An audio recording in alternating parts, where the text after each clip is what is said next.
அழகான பெண்ணைத்தான் காதலிக்கணும். ரோமியோ ஜூலியட்ல இருந்து ஆரம்பிச்சு இன்னைக்கு வரைக்கும் அப்படிதான் இருக்கு. காதல் பாடல்கள்னா கூட பெண்ணோட அழகை பெருசா வர்ணிச்சு தான் பாடுவாங்க. இந்த அழகுக்கு பின்னால கர்நாடிக்க போற ஒரு ஹீரோவை பத்தின கதையை நான் இங்க உங்களுக்கு சொல்றேன். வேதம் புதிது படத்துல வர்ற அந்த ஹீரோ மாதிரியா. அதே மாதிரி ஒரு ஆசானோட வீட்டுக்கு போறாரு. அந்த வீட்டுல அவருடைய மகள் அழகா இருக்குது அப்படிங்கறத தெரிஞ்சுட்டு அங்க போறாரு. அந்த ஆசான்கிட்ட பாடம் கத்துக்கிறதுக்காக.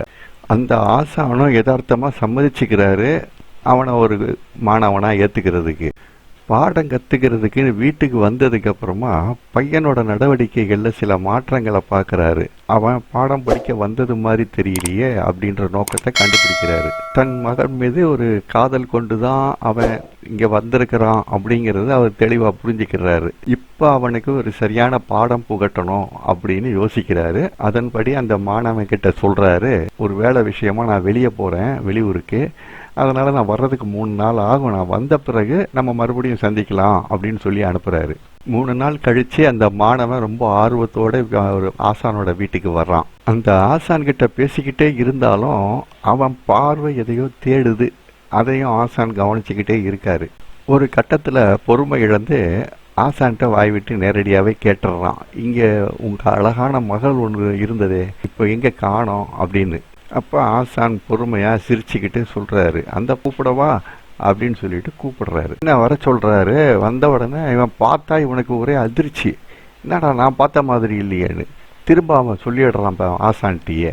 நான் முதல்ல பார்த்தப்போ ரொம்ப அழகா இருந்தாலே, ஆனா இப்போ இந்த பெண் இப்படி இருக்காளே, இது உண்மையிலேயே உங்க மகள் தானா அப்படின்னு கேட்குறான். இப்போ மீண்டும் அந்த ஆசான் சிரிச்சுக்கிட்டே கேட்குறாரு, நீ பார்த்தது என்னுடைய மகளாக பார்த்தாயா அல்லது அவளுடைய அழகை மட்டும் ரசித்து பார்த்தாயா?